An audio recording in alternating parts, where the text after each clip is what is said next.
এই সচিবালয়ের ভিতরে একটা কুকুর পাওয়া গেছে।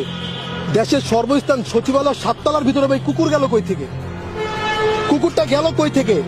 সেখানে যে সার্কিট হলো, আপনাদের সিকিউরিটি গার্ডটা কি বাল ফালাইছে ভাই? আপনাদের সিকিউরিটি গার্ডটা কই? পুলিশ কই? একজন ফায়ার সার্ভিসের কর্মীরা ট্রাক চাপা দিয়ে চলে গেল। একটা রাস্তায় ফায়ার সার্ভিস দাঁড়ালে অন্য অন্য রাস্তাগুলো ব্লক করে দেওয়া হয় যেন সেখানে মানুষজন এবং কোনো আদার পাবলিক না ঢুকতে পারে। সেই জায়গায় কিভাবে একটা ট্রাক ঢুকলো, ঢুকে একটা ফায়ার সার্ভিসের কর্মীকে চাপা দিয়ে গেল যেন কাজটা আরো রিল্যাক্সে হয়, আরো ভালোভাবে আগুন ধরে। আগুন ধরার মাধ্যমে যেন সচিবালয় সব যত আকাম কুকাম করছেন সব ফাইল যেন পুড়ে যায়। সচিবালয় ভাই, আমার বাসাও 4 সাইডে 5টা 6টা সিসি ক্যামেরা আছে নিরাপত্তার জন্য। এটা সামান্য বিল্ডিং, এই প্রেস ক্লাবের আশেপাশে 4-5টা সিসি ক্যামেরা আছে শুধু নিরাপত্তার জন্য। ক্যামেরা জ্বলে যেতে পারে, হার্ড ডিস্ক তার জ্বলে যেতে পারে না, হার্ড ডিস্ক তার ভিতরে থাকে না, মোবাইলের অ্যাপ থাকে। সচিবালয়ের মতো জায়গায় এটা মোবাইল দিয়ে বাইরে থেকে প্রশাসন দেখতে পারবে যে সেখানে কি হচ্ছে, সেই ফুটেজ দেখতে চাই, কোন জায়গায় আগুন লেগেছে, কে আগুন লাগিয়েছে, এর তথ্য বের করতে এখন বিকাল 5টা 6টা বাজে, 6টা পর্যন্ত সময় লাগে না। 1 ঘন্টায় সিসি ক্যামেরা টান দিলে বের হয়ে যায় কে আগুনটা লাগাইলো, কিভাবে এত বড় একটা আগুন লাগলো। যখন সামান্য একটা তারে আগুন লাগবো সাথে সাথে ফায়ার অ্যালার্ম বেজে যায়। যে কোনো একটা ছোটখাটো জায়গায় আগুন লাগলে ফায়ার অ্যালার্ম বেজে, অথচ বাংলাদেশের সর্বোচ্চ জায়গায় সচিবালয়ে আগুন লাগছে, এখানে কি ফায়ার অ্যালার্ম বাজে নাই? তোমাদের পুলিশ কর্মকর্তারা রাতের বেলা কি সেখানে ডিউটি করে না? আচ্ছা, মনে করো তোমরা বললা যে সচিবালয়ে রাতের বেলা কেউ ডিউটি করে না, এটা আমরা মেনে নিলাম।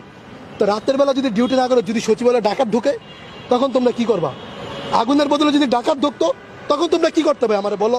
যদি সেখানে আইন শৃঙ্খলা বাহিনী থাকতো, ঠিক আছে, তাহলে আগুন লাগার সাথে সাথেই ফায়ার এক্সিট যে ছোট যে গ্যাসের বোতল আছে ওটা দিয়ে তোমরা নিভাই দিতে পারো, তল্পিত আগুন বাস। তোমাদের এত বড় সচিবালয়, অথচ 3টা তালায় আগুন লাগলো, যে 3টা তালায় তোমরা 3 মন্ত্রী বসো, বর্তমান 3 ধান্দাবাজ একসাথে, 3 বন্ধু একসাথে ধান্দাবাজি করে বেড়াও, 3টা একসাথে বসো, একদম সিরিয়ালে 3টা একসাথে, 3টার আগুন লাগছে। এখন আসিফ মাহমুদ সজীব ভুইয়া ফেসবুকে পোস্ট করে যে আমরা আওয়ামী লীগের দুর্নীতির বিরুদ্ধে অনেকগুলো রিপোর্ট তৈরি করেছিলাম, তাদের টাকা পয়সা সেগুলো সব মনে জ্বলে পুড়ে গেছে, আমি ঢাকায় আসছি। আরে বেটা, নাটক বাদ দে বেটা, আগুন লাগার আগে কেন এই পোস্ট করতে যে আওয়ামী লীগের বিরুদ্ধে সকল তথ্য আসছে? আগুন লাগার বিরুদ্ধে কেন ওবায়দুল কাদেরকে গ্রেপ্তার করতে 3 মাস যখন দেশে ছিল তখন কি করছস তোরা? আগুন লাগার আগে কেন তোরা আওয়ামী লীগের 5 নেতাদের ধরে বড় বড় নেতাদের দেশ থেকে পালানোর ব্যবস্থা করে দিচ্ছিস? আপনার এই আন্দোলনের সবচেয়ে কুখ্যাত একজন খুনি আপনার ডিবি হারুন আমেরিকায় গেছে, এটা আপনারা জানেন, ইন্ডিয়া দিয়ে যায় নাই। গত 1.5 মাস আগের ঘটনা, ডিবি কার্যালয় থেকে শোনা কথা।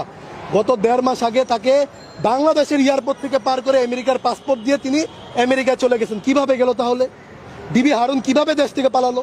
আওয়ামী লীগের লোকজন কিভাবে এখন পুনর্বাসন করে? বৈষম্য বিরোধী ছাত্র আন্দোলনের বিভিন্ন কমিটিতে, নাগরিক কমিটিতে আওয়ামী লীগের লোকজন কিভাবে ভিড় করে?